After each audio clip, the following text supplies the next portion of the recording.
Polygamy is a system that was given birth by lies and is sustained by even more lies. Stay tuned for more on polygamy. What love is this? She was born into polygamy. Her family followed the teachings of Joseph Smith. All of them, including plural marriage, especially plural marriage. Like many young girls, she had been promised to a man who was her father's age. But she fled. She ran away. She preferred an eternity of outer darkness to a life of polygamy. She chose hell over religious enslavement.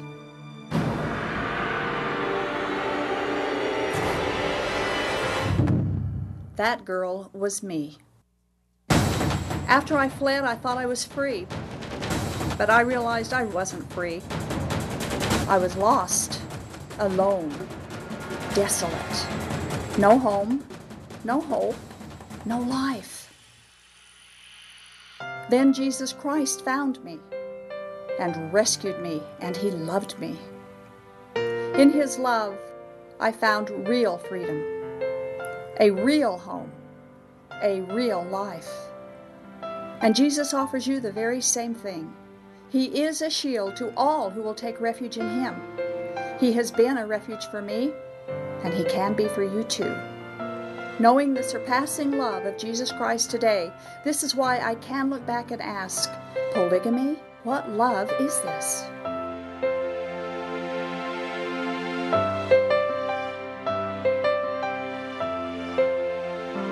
Welcome to our show tonight. I am Doris, the host of the program, and we are grateful that you've invited us into your home to share part of your evening with us. Before we get started, I'd like to remind our viewers that we have the annual coat drive going on. If you have some new or very gently used coats for men, women, or children, you can bring them by the TV20 offices at 314 South Redwood Road, Monday through Friday, 9 p.m. to 3 p.m., and help to make and give warmth to the homeless men, women, and children of our city. You can also bring some socks, and of course we would prefer that you bring new socks and not used socks. But it would be nice to bring them down and put in our boxes that are right here in the foyer of the offices. I'd also like to mention that a huge victory for the rights of women and children in Canada was sustained last week when the British Columbian judge Bowman ruled that Canada's law banning polygamy was according to their Charter of Rights. The justice argued that banning polygamy does not violate the religious rights of the citizens to believe however they want to, but that they do have the right to make laws regarding behavior in religion to protect its citizens. Canada does have the responsibility to uphold the ban on a system that supports and results in abuse, neglect, and inequality as polygamy does. So we gave 3 cheers to Texas a couple of weeks ago, and tonight we're giving 3 cheers to Canada as well. But this isn't the end of it. They have an appeal system just like this country does, and more than likely it may go to appeal to find out whether or not this will go further up in the courts there. So we need to be on our toes. We need to keep plugging away, bringing out the truths, and telling the world that the real story isn't sister wives, but the hundreds of silenced women and children who are intimidated to keep quiet and held prisoner by the invisible chains of the religion of polygamy. They all say that they do it for religious reasons, but not one of them can give a biblical example that polygamy is commanded or condoned or used by God, the God of the Bible, to earn eternal life.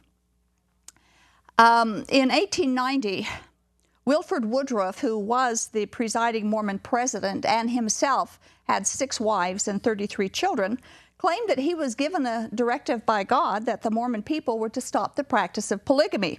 And this directive is now referred to as the Manifesto of 1890, the first manifesto. Not only did Wilford Woodruff continue to live polygamy after the manifesto, but records show that hundreds of Mormon authorized plural marriages continued to take place after the 1890 manifesto. In fact, it was so blatantly and purposefully disregarded that in 1904 they issued a second manifesto, but this time they said they really meant it. The Mormons had been taught by Joseph Smith and subsequent patriarchs that polygamy was essential for salvation, that it was an everlasting covenant, and they weren't going to give it up that easily. Shockingly, it was the leadership of the church who were primarily the ones involved and who were lying about it. Lying was an accepted behavior of Mormon polygamists, certainly is the case with the polygamy groups today, and often wrong and illegal activities were embraced and considered okay if it would protect their church and serve the greater good. Of course, the greater good always meant the greater good for the Mormon purpose. Brigham Young once said, and I quote, "I live above the law, and so do these people." Well, no truer words were ever spoken by a Mormon. Matthias F. Cowley said that he'd lie like hell to protect his brethren. Our show tonight focuses on the Reed Smoot hearings, which reveals a prodigious amount of lying under oath when the Mormons were taken to task for continuing their practice of polygamy. Ohio Congressman Robert W. Taylor, no relation to the Taylors of polygamy, was the prosecuting attorney in the Smoot hearings, and in his closing statement he said, quote, "Now, gentlemen, this is the broad claim we make, that the Mormon Church is in fact higher than the law, that the hierarchy and its members are in fact higher than the law," end quote. Meaning, of course, that they acted and behaved and expected themselves to be higher than the law. That was their attitude, and that was the premise that the early Mormon Church and their polygamous leaders took from the very beginning. And that same attitude has effectively passed down through the generations of the Mormon Church and naturally into the polygamy group think. To discuss the Reed Smoot hearings tonight, we've invited as our guest Kay Brown. She's been here several times before, and it's always a great pleasure to have her as our guest, and she spent a lot of time researching to help out on the show tonight to get some of the information that we've had. So I'd like to introduce and welcome back to our show, Kay Brown. Thank you so much, Doris. Thank you. Pleasure to be here. It's a pleasure to have you, as always, and I want to thank you. You have done a lot of work in preparing for the information. There's a lot of information to go through for this. It was very interesting reading. I learned a lot from it, so I appreciate the opportunity. Well, that's great. To study. You know, you have begun a new ministry, and before we get into the hearings, would you briefly tell our viewers what it is you're doing? Yes. Okay. Well, you know, lots of things can affect individuals and communities. Polygamy is one of those things. What we want to do, there's a few of us that want to have a ministry where people will email into us, and then we will take their emails, send out information to them when there is an issue that we want to speak up collectively as a voice, because many voices are better than just a few. And so our ministry is actually called Speaking Up for Truth, and the email is the same. It's speakingupfortruth@gmail.com. And so if you send an email in, we don't just automatically use your email address to send to any cause, but you'd be notified if there was something we wanted to collect your voices and then be able to send that off to legislators. And that would be state legislators or national, legislators? Any important cause. And the thing that we want right now to speak out about is that we're hearing that, you know, there are people who are wanting to decriminalize polygamy. And so that is actually the first issue we want to address. So you want to collect people who have a word to say that they don't want it decriminalized? Correct. And then you will forward their names or their petitions or whatever? Yeah, once they responded back to us sending the information to them and saying, this is the cause, do you want to speak out about it? Then we would forward those to the legislators, but we would not use it, you know. And they need to be 18 years or older. 18 years or older. Okay. In order for us to be able to do that. Okay. And could give them more information when we contact them, and then when they send it back, you know, there'll be a subject line. And we need to have a voice, because the sister wives crowd are going all over the country, speaking to groups and to colleges and to various places, making polygamy legitimatized as just a viable alternative lifestyle for the country, and people are starting to buy it. And we need to get some collective voices to go out against this, because it's against the law. It is a felony. It does harm.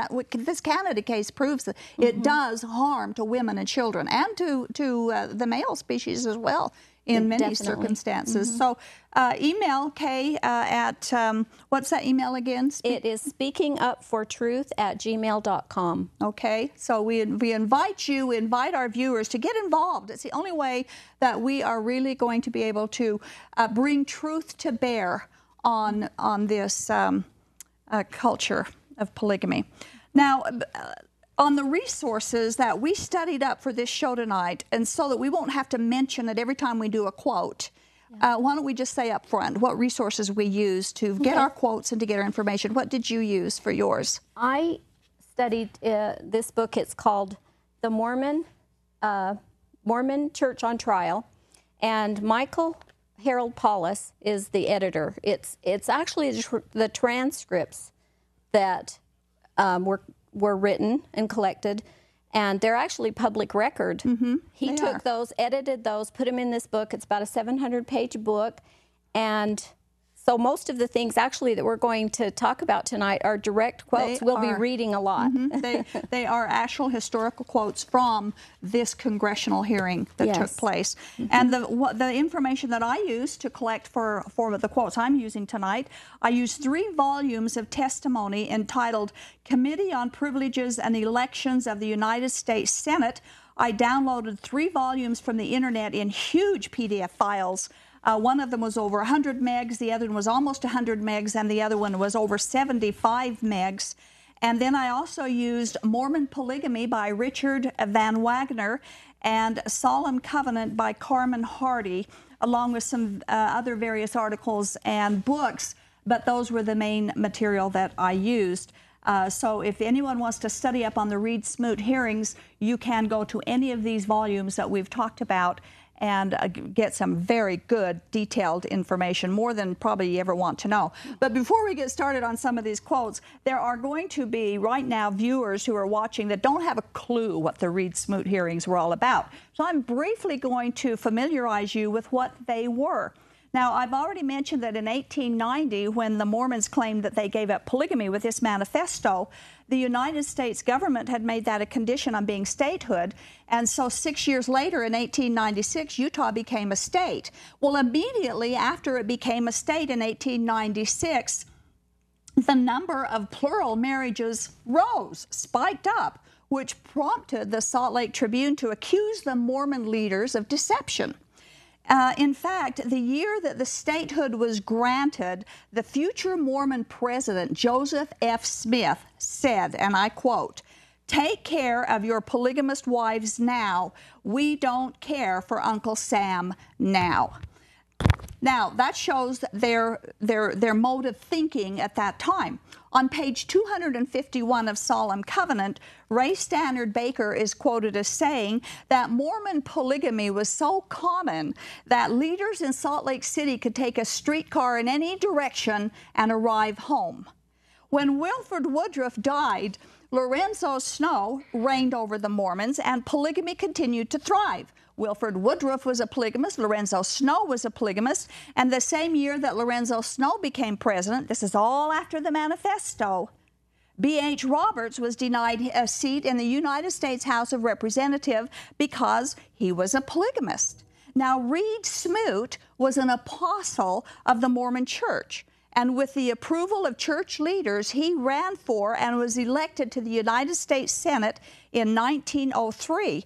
And the Mormon church leaders expected that Reed Smoot would be able to perform valuable services for the Mormons as a senator.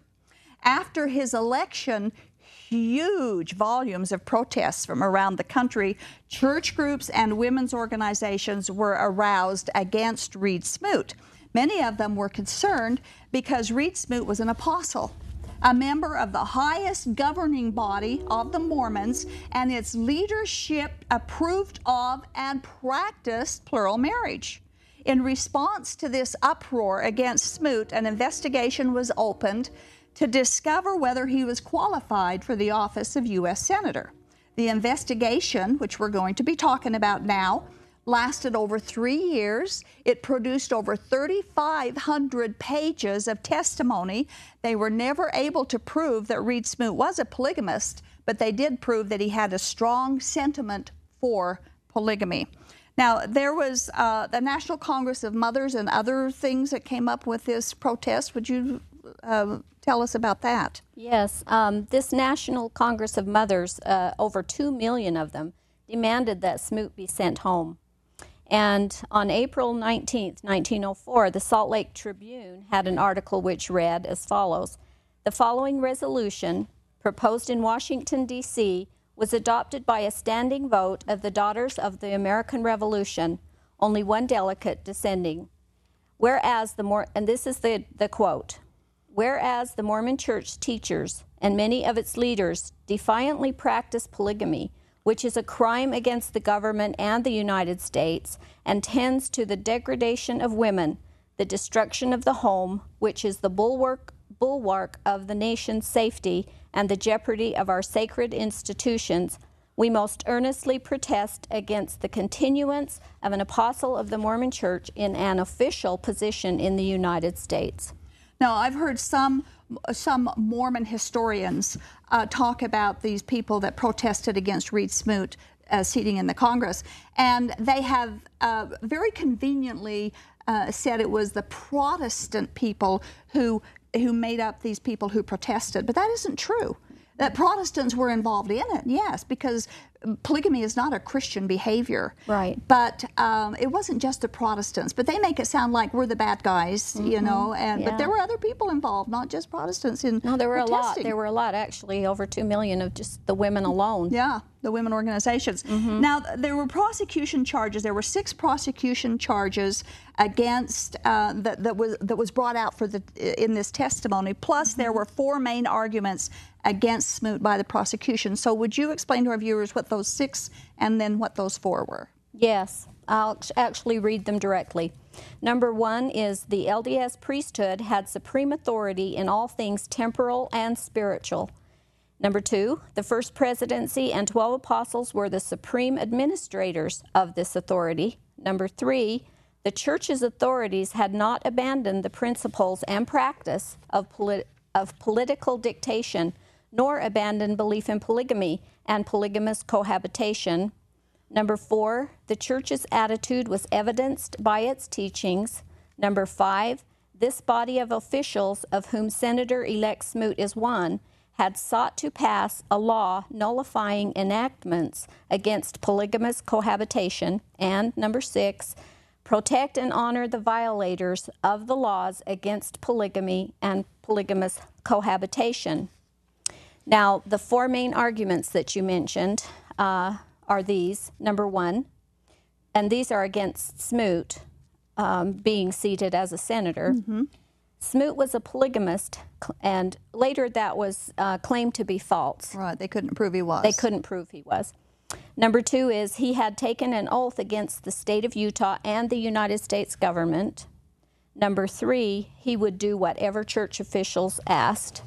And number 4, he condoned the continued practice of polygamy and unlawful cohabitation. Which that is true. We've found that is true. He did condone it, but by he didn't his actions. do it. Yeah, exactly. Now, I noticed in number 6 it says that one of their concerns was the prosecution's charges was that they protect and honor the violators of the law against polygamy and polygamous cohabitation. Isn't that what's going on today? Exactly. The people who are violating the law against polygamy are being protected, and Yes. in some cases they're actually being honored. Yeah, not enough is being done. It's just wrong all the way around. It's still illegal. There's something upside down going on. According to many historians, President Joseph F. Smith's testimony. Now, Joseph F. Smith was the president of the Mormon Church. And prophet. Of the Mormon Church. And according to many historians, his testimony during these hearings was the most damaging of the entire investigation. He repeatedly and categorically denied that he or Lorenzo Snow or Wilford Woodruff had authorized plural marriages after the manifesto. He denied that there were any secret polygamous marriages anywhere in the world, and they were going on in Canada and Mexico. He denied even hearing that anyone encouraged or recommended plural marriage after the manifesto. And his denials increased hostility toward himself, toward Reed Smoot, and toward the Mormons. Now, there was a faithful Mormon, George Q. Morris, and he said that Joseph F. Smith's testimony left Mormonism never so much disliked in all its history, end quote. So obviously, hostility toward the Mormonism and toward the church itself came from within its own ranks, not from outside. That's right. And the Mormon church and polygamy groups need to realize and understand that fact. Yes. It's what they did that caused the hostility, not any prejudice against them in particular. Right. Now, there's two examples that I want to use of Joseph Smith's testimony. The first one is when he's asked about the Book of Mormon. And I think this is a very interesting testimony. And so we're going to put it up on the screen. Now remember, he's the president of the church, and he's asked about the Book of Mormon and polygamy. So the chairman asks Joseph F. Smith, "That is the Book of Mormon?" Mr. Smith says, "Yes, sir, that's the Book of Mormon." The chairman asked, "Is the doctrine of polygamy taught in that revelation?" Mr. Smith, "Taught in it?" The chairman, "Yes." Mr. Smith said, "It is emphatically forbidden in that book." And the chairman says, "In that book, it's emphatically forbidden?" And Mr. Smith says, "It is." So no doubt the senators were rather confused that their own Book of Mormon, the keystone of their religion, prohibited the polygamy that they fought so hard to keep. And notice that Joseph F. Smith, the president of the church, did not pull rank on verse Jacob 2:30, as all the polygamists in the Mormon church does today, that supposedly authorizes the polygamy in question. He didn't say that verse said it was okay. He said it's prohibited in that book. We wonder if he knew something that modern Mormons didn't know, what that verse meant. Anyway, talk about the Salt Lake Herald. What did they say? Well, the editor of the Salt Lake Herald said this: "The evasions of the president are but a repetition of the old trickery and phraseology which has been trilled into the ears of the unwary ever since the ill-starred days of the first of the prophets. Also, such elusive and barren sophisms place the president of the powerful Mormon organization in an extremely pathetic and undignified attitude. Much of President Smith's testimony only proved the truth of what this article is charging." And it came from the transcripts from their own mouths. Right, So. Exactly. Now, regarding the law of Sarah, in the Doctrine and Covenants, section 132, the polygamy doctrine, it says that there needs to be the consent of the first wife for a man to take another wife. And so Joseph F. Smith, the president of the church, was questioned about that as follows. Senator Pettis asked Smith in the testimony, "Have there been in the past plural marriages without the consent of the first wife?" Mr. Smith said, "I don't know of any, unless it may have been Joseph Smith himself." Well, that's true. Senator Pettis said, he asked, "Is the language that you have read construed to mean that she is bound to consent?" Mr. Smith said, "The condition is that if she does not consent, the Lord will destroy her, but I don't know how he will do it." Senator Bailey asked, "Is it not true that in the very next verse, if she refuses her consent, her husband is exempt from the law, which requires her consent?" Mr. Smith answered, "Yes, he is exempt from the law, which requires her consent." And Senator Bailey asked, well, she's commanded to consent, but if she does not, then he is exempt from the requirement. And Mr. Smith says, then he is at liberty to proceed without her consent under the law.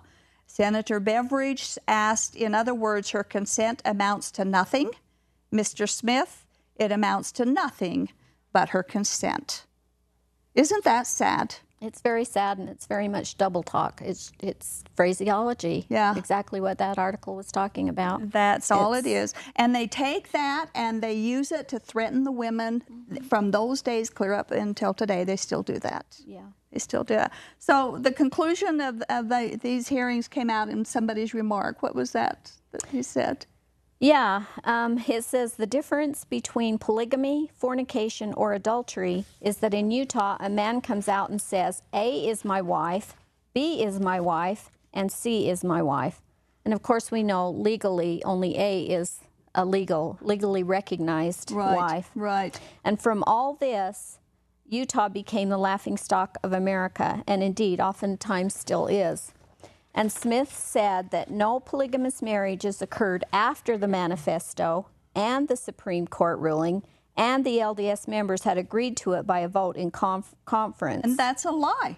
Smith, the president of the church, lied about that. Yes. Yeah, apparently there really wasn't a vote even in conference, according to some of the testimony that I read. But so... And in his testimony, Joseph F. Smith stated that if they, the leaders, saw any wrong, they simply winked. Isn't that something that they would just blatantly do that? Well, they would send people down to Mexico for polygamous marriages with church-authorized documents for Anthony Ivins to marry them in polygamous relationships. Yeah. So they didn't only wink. They were turning a blind eye to it. They were. And sometimes performing ceremonies themselves. Yeah. Yeah, and lied about it. So is illegal cohabitation and polygamy just splitting hairs? What's the deal with that? Yes, it is. It is splitting hairs. They're the same. I mean, illegal cohabitation, if they're claiming to be married. So it really is. And it was generally believed that the state of Utah broke its pledges to the United States government by not forsaking polygamy and illegal cohabitation. They did not live up to their own manifesto. Exactly. And they had to do that in order to become a state. And so once that happened, they blew it all away. Yeah. President Smith made it clear that the LDS Church, and this is such double talk, did not believe polygamy is done away with. They just got direction to stop it, so they did before they would be compelled by the U.S. government to stop it. Joseph F. Smith himself admits under oath that he broke the laws of Utah and the nation by his practice of polygamy and illegal cohabitation. And the comment is, in the hearings, is that he seemed confused about the meaning of the manifesto. Joseph F. Smith said that his personal belief was that after the manifesto, polygamy was not practiced. Now, this is really where the double talk comes in. Not practiced and was not stopped. Now, which is it? Your guess is as good as mine. And this is why they said that Joseph Smith's testimony was really the most damaging. Well, it really was. Because he's the head of the church, and he just comes up with all of this prevarication and he's the authority, and so that's why the damage is so great, is here he is the prophet, the president of the church, and he's saying these things, and so it does have credibility to it, to the people, And these are Senate hearings. These aren't just some living room conversation. These are Senate hearings. That's right. And the LDS Church deceitfully separated the taking of additional wives after the manifesto, calling it practicing. Now here's a word play, practicing polygamy, from illegal polygamous cohabitation, which really is living with previous polygamous wives after the manifesto. And during the hearing, Smith opted to affirm rather than swear. When they asked him to swear under oath, he said he would affirm under oath, but he would not swear. And the reasoning that he gave was, we believe in the scriptures, swear not at all. And yet, they swear oaths in the temple, and You know? They were swearing some mighty oaths in the temple in those days. Yeah, the blood oath and their vows. Well, previous to the Reed Smoot hearings, B.H. Roberts had been denied a seat in Congress because he had had 3 wives. But what happened during these hearings about the B.H. Roberts polygamy? He admits that he married a 3rd wife. The first and the second wives did not consent to him for, taking the 3rd wife. And when he was asked if they knew about it, he said no, not at the time. When asked if they knew at the time, at that time, he answered, 2 or 3 years later, I think. But a number of their friends knew, but his wives did not know. And I just think that is so tragic. It is tragic. And so when they did find out, no doubt they found out through the media. Yeah. Isn't that awful? Well, Francis M. Lyman, he was a polygamist, and he was an apostle as well, and he also made contradictory statements. He even blamed God for the lies that he told. He said that Reed Smoot didn't know that he, Lyman, lived polygamy, that he had plural marriages, even though it was common knowledge. Everybody knew that he had plural wives, but he said Reed Smoot didn't know. So this prompted the question during the hearings, well, was Smoot so uninformed and so non-observant of the obvious, of something that everybody else knew, and if he was, maybe he wasn't qualified to be a senator? And so Lyman said during his testimony that his answers were guided by the Spirit of the Lord. So did they really believe that God was that confused? If he was guiding their answers? It's just absolutely, it sounds a lot like something that Warren Jeffs answered several times, doesn't it? It does. It really does. There was a Mr. Hiles that prosecuted more polygamists than any other had prosecuted. And he testified that invariably, if we asked, this is a direct quote of his, invariably, if we would ask a Mormon whether he would obey the laws of the United States or the laws of the church, he would say that he would obey the laws of the church. In every case, the judge would offer the defendant who was convicted clemency or suspension of judgment if he would agree to obey the law, and he would be asked whether he would in the future obey the law, and he would say no. When asked why not, he would say, I choose to obey the laws of God rather than man-made laws. And, I mean, comments were made that clearly compared polygamy to a man visiting a prostitute, one considered dirty while the other somehow glorified. The defense claimed that brothels were protected by the committee, a charge not dignified with an answer. Even so, this is assuming that 2 wrongs would make a right. Yeah. So there really is just no argument there, and the comment was very out of place. But Doris, at least harlots don't call their actions godly, and they don't call it righteous fornication. Right. They tell it for what it is, and don't bring God into it, saying that He is commanding something that He has condemned. That's right. And it seems to me that not all people believe that they are capable of fidelity to just one spouse, but God created us to be monogamous.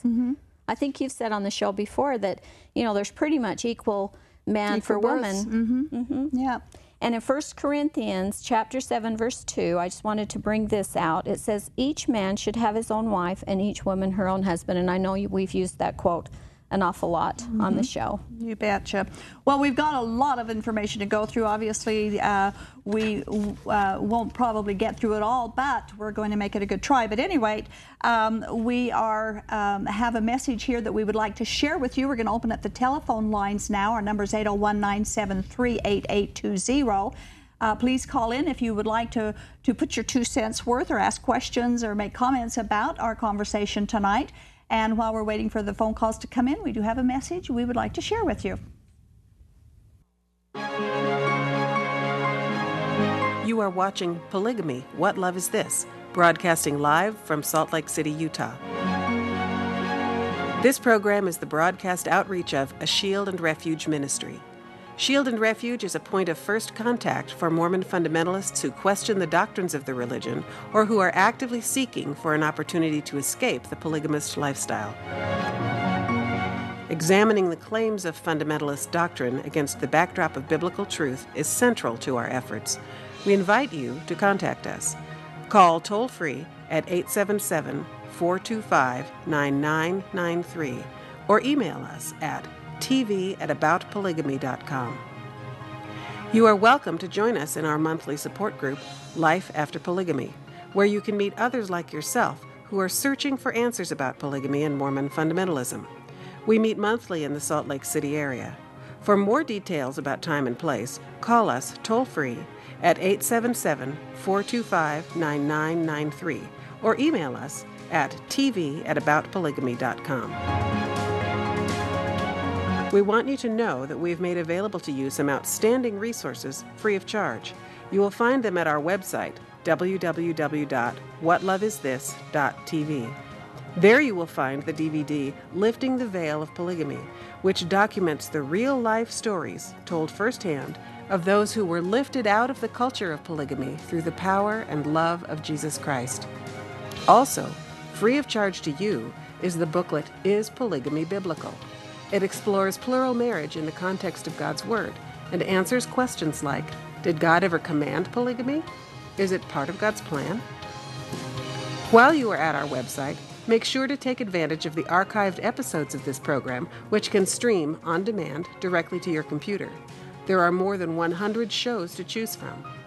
And if someone you know is unable to view this program via live broadcast, recommend that they visit this same website every Thursday at 8 p.m. Mountain Time to watch this show through live streaming video. Simply follow the links to the live streaming video page. If you are watching live tonight, we invite you to call us as we open our phone lines. The number is 801-973-TV20. That's 801-973-8820. Now, back to Polygamy, What Love Is This? With our host, Doris Hanson. Welcome back to the show. We're glad you came back, and we're talking about the Reed Smoot hearings with Kay Brown as our guest and discussing some of the damning evidence and the lies of the testimony that the Mormon Church and the high officials made during those confirmation hearings and questioning of Reed Smoot if he should be confirmed as Senator of the United States of America. Now, there was a nagging question. We're waiting for phone calls to come in. The lines are lit up, but we don't have the calls ready yet, so we'll continue our discussion here. But there was a nagging question during these hearings of Mormon loyalty to the nation of the United States of America, as well as to the Mormon Church's involvements with commercial and political affairs.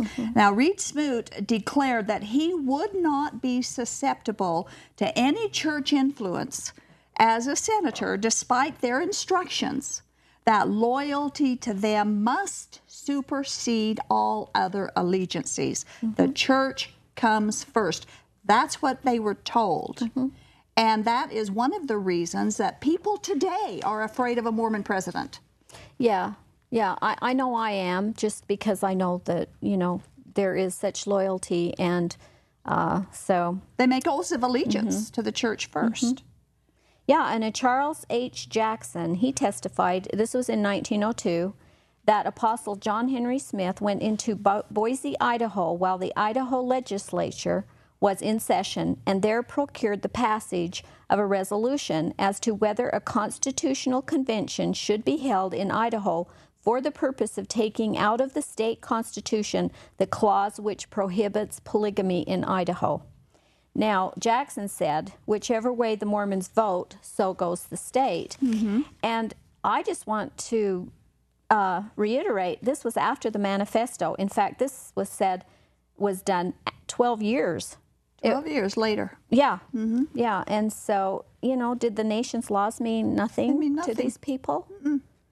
Because the Supreme Court had ruled against polygamy already. And they already had their manifesto in place, should have been their rules. So the church influenced United States policy, didn't it? It did. For instance, they fought the lowering of the tariffs for the Philippines because the sugar beet Republicans in the West opposed it. And the LDS Church, now this comes directly from that. That's not our comment on that. It comes directly from the testimonies. The LDS Church organization did not want the competition of the Philippine sugarcane, but this suppression of the Philippine sugar imports actually hurt the country as a whole, according to these hearings. And during his term as senator from Utah, Smoot co-sponsored the famous, I call it the infamous, Harley-Smoot Tariff Act, which is thought to have exacerbated the Great Depression, which was a monumentally horrible time for the country. And the church owned the sugar beet and the UNI sugar and all of the industry of sugar here in the West, and that's why they come out and pressured against the Philippines on that tariff for the sugar cane. They also owned the salt factories. I had read that Joseph F. Smith owned all but one in the state of Utah of the salt mines, and the church owned the other one. Goodness. Yeah. Well, okay, we have Bob calling from Salt Lake City. Let's take his call. Hello, Bob. Yes. Yes, you're on the air. Thank you. My question is, it doesn't seem like you differentiate much, or if at all, between the modern LDS Church and the fundamentalists who do practice polygamy. The LDS Church, of course, has not had that practice for over 100 years, and it seems like we should lay that to rest a little bit with the LDS faith. Bob, we're talking about history right now. We're going back to the 1900s. And we're talking about the Reed Smoot hearings when the LDS Church did practice polygamy, when it was against the law, and they lied about it and said they weren't practicing polygamy. We're talking history, okay? And when we're talking history, we got to bring out all the facts. So, well, I think you have a lot of your facts are really not facts. Have you read the Reed Smoot hearings transcripts? When you've read the Reed Smoot hearings transcripts, then you can call and say we're not telling the facts.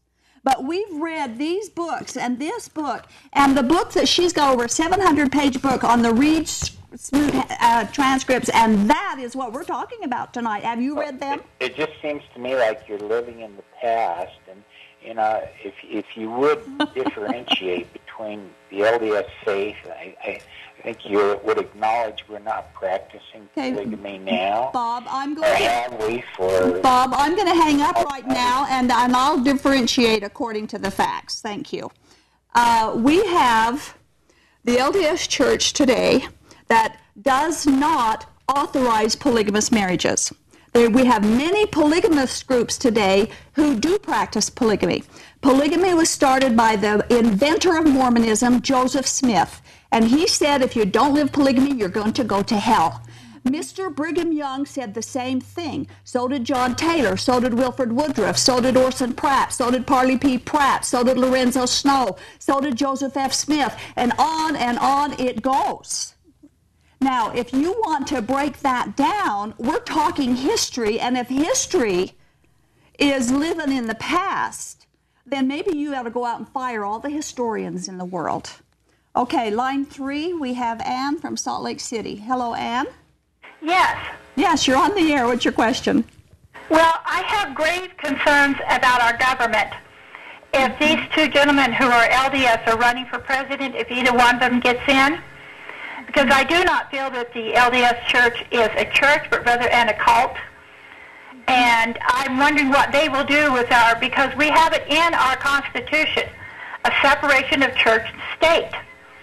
And if these people are long time ingrained and indoctrinated to not obey the federal laws in our country, and that they don't have to, which is wrong. And so I'm deeply worried and concerned about what would happen if one of them became president. Yeah, I feel the same way about that. My issue. Okay, thank you, Ann. Yeah, thank you for your call. And there's a lot of people who are concerned about that. You know, we can't say what will or will not happen. No. I do know that they make oaths, like we already talked about, that their first allegiance is to the church, not to the nation, but to the church. We do know that happens. To follow the prophet. And that, so we don't know. We just know that the concern is there, and we should be concerned about it. very concerned. Another monumental question that came up from the evidence that was presented to the hearings was that the church authorities themselves not only continued to contract new polygamous marriages, but performed them for others. And this came up during the testimony. President Smith promised that he would do what he could do to have some of these men appear before these Senate committees to testify. But all of these people that he promised to bring to them, they had excuses for not coming, and they actually ran away. They didn't come, and in fact, some of them even ran out of the country, either to Canada or to Mexico. That kind of shows where their allegiance was there too. It wasn't to the country or to their civic duty, but to the church. Some of them didn't ever show up for the hearings, and of course, that was in defiance of the United States government, not to their new country. That's right. Yeah, speaking to the University of Utah, Heber J. Grant bragged of having plural wives, and the result was that a warrant was issued for his arrest.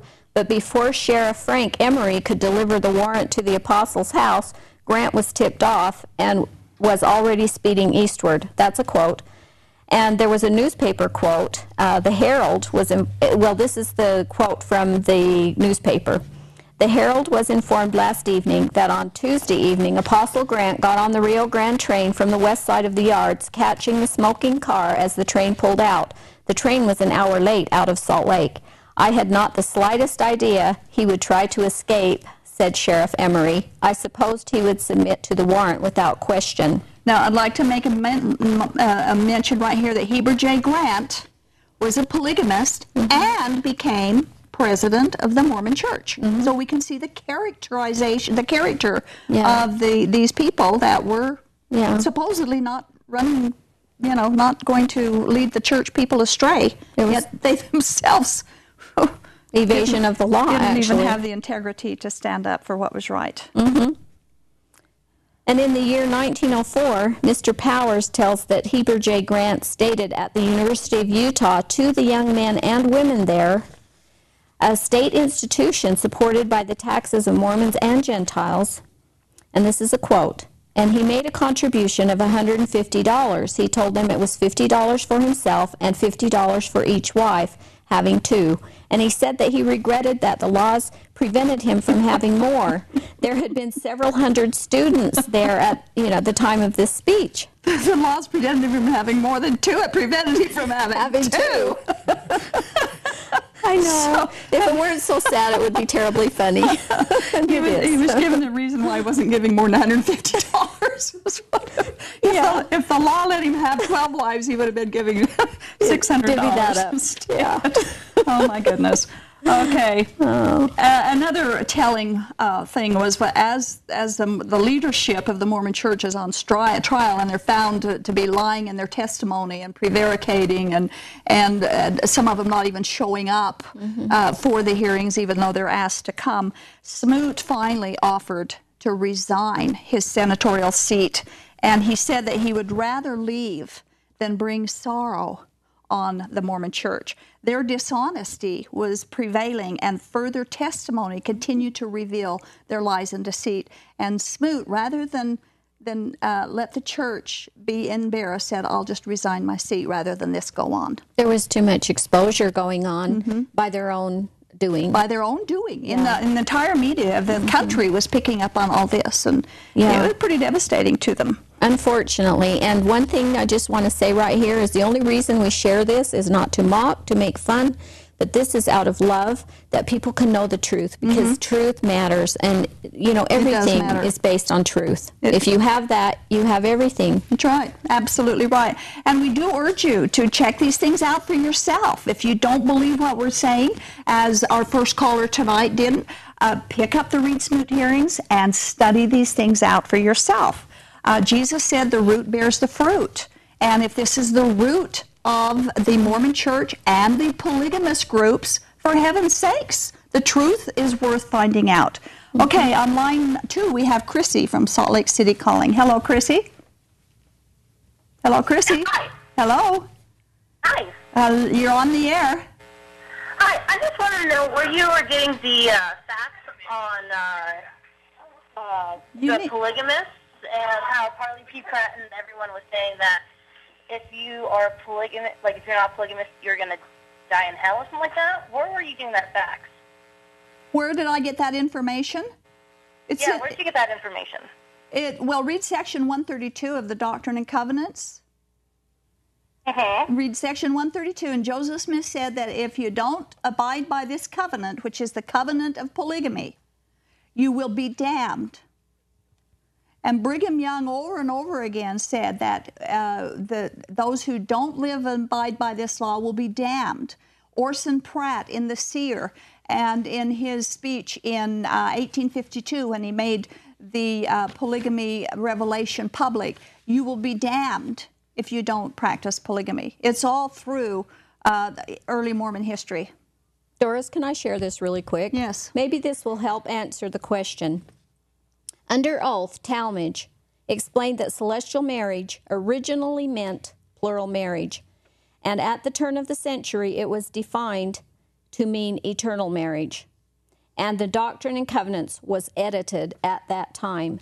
Now, this is the deceit that has gone on. That's why the younger generations do not know that what has really gone on in their history, is because changes are made continually. And so you have to understand that when you read section 132, it really does talk about plurality of wives, and it even talks about it in the heading. And if you read the heading, you will see it there. And of course, this is Joseph Smith talking to Emma and talking about her upcoming damnation if she does not go along with polygamy. He said should be destroyed if she didn't go along with it. Now, this was under oath at the Senate committee, so you need to understand that it's really the truth.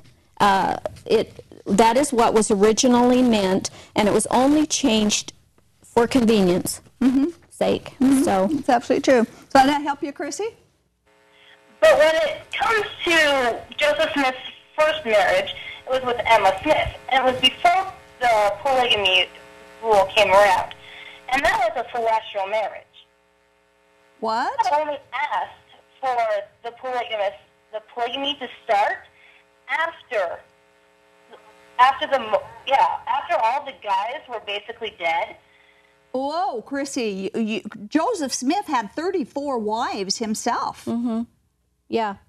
Documented histories. You bet. 34 documented wives Joseph Smith had before he was killed in 1844. He took his first wife, Fanny Alger, about 1831 or 1833, depending on which historical event you can take on. But he had 34 wives. Heber C. Kimball had 45 wives. And 11 of those 34 were polyandrous marriages where they could remain married to their husbands, but Joseph Smith also had access to them as their husband. They married him. The women then were living in polyandry, 11 of those. Now, this is a historian who compiled their journals, and he's an LDS historian. This is really fact that we're sharing with you about this. And so if you want to read In Sacred Loneliness by Todd Compton. That book is the compilation of their histories, and you will know the facts. You will get to see the truth. Not something that you will ever hear over the pulpit. That's right. Okay, we've got a couple more calls to take, so we thank you for your call, Chrissy. Okay, line one, we have Mike in Salt Lake City. Hello, Mike. How are you doing? Very good, thank you. I've been listening to you tonight, and it's really weird, but the confusion. I mean, they say one thing and they do another, and it drives me crazy. Consenting for something is when you don't prosecute it or you condone it. And polygamy is legal in this state, and that's just all in that there is to it, respect. because they don't do anything about it. And it does breed incest, child abuse. Yes, it does. Fraud in the federal government, getting food stamps and health care. It doesn't hold these men accountable to these women if they do want to leave, because the state doesn't prosecute them. But if people a man has a child with another woman outside of polygamy, then they will chase him down. He can't get a driver's license or anything else, and these guys can have 10 wives or whatever and 100 and some odd kids. It's incredible. Yes. You know, I don't understand, you know, how they get away with it, to be truthful. Yeah. You know, it just amazes me that people are not rational when it comes to these things. I mean, it's adultery. It's adultery. True. Polyandry is wife swapping. Let's put it in layman's Yes, terms. This absolutely. is what exactly is You're happening right. in the world now if you do this. You know, and it's totally disingenuous to us people that are trying to keep the law and have to live by the law, and they get away with it. And It's Mike, we you know. appreciate your comments, and I would just like to say right here at this point, I'd like to again direct our viewers' attention to this ministry that Kay talked about at the beginning of the show, where she is gathering names regarding this situation with polygamy. And if anybody wants to get on the bandwagon and help out as we try and bring this into the attention of the legislators, contact her. What's your Speaking Up for Truth. Speaking Up for The Truth. number 4 at gmail.com. And let's get some people on the bandwagon to help out with this. Sister Wives is going all over the country making this look like a viable lifestyle, and it's illegal. And just like Mike said, so give her an email and talk to her about it. And we have one more call, Mike from Ogden, but we don't have time to take it. So, Mike, if you want to leave your phone number or your message that you would wanted to say, please, and we'll call you back, or you can call back next week. And Kay, thanks for coming tonight. We do appreciate your input. We did get a lot of our information done. When I was growing up in polygamy, we were incessantly drilled on how to be careful about saying anything to the wrong people that would expose our polygamous lifestyle. They said that it was up to us to protect God and His kingdom, even by lying when necessary. On this show, however, we are pleased to inform our viewers that God doesn't, in fact, God cannot lie. God doesn't ask us to lie for Him. He doesn't need protecting, and He certainly wouldn't deal in deceit under any circumstances. In John 8:44, Jesus tells us that the father of lies is the devil, that old serpent who was the first liar, and that those who follow him and his lies are his children. They are not the children of God. Thankfully, Jesus Christ, who is not the devil's brother, but is God himself, he loves us enough, and he loves us so much that he died on the cross for liars, so that when sinners truly repent, he will be forgiven of all sin, he'll be given for all lives, for cleansed of all unrighteousness, and those are the only people that will be found in heaven. Jesus did all the works needed for us to get to heaven so that we can be forgiven and that we can have eternal life, which is his gift to us. This gift is for all who will receive it, trusting in Jesus alone. As a child implicitly trusts his own father. Repent means to turn. It means you go God's way, not the way of your church or the way of your forefathers or the way of Joseph Smith. It means you trust Jesus Christ, God himself, for your forgiveness and for your eternal life. And if you depend on any other thing or person, you are rejecting God's way. And if you reject his way, you've rejected eternal life. God will never change to conform to our ideas. It's us who must change to conform to his. Good night.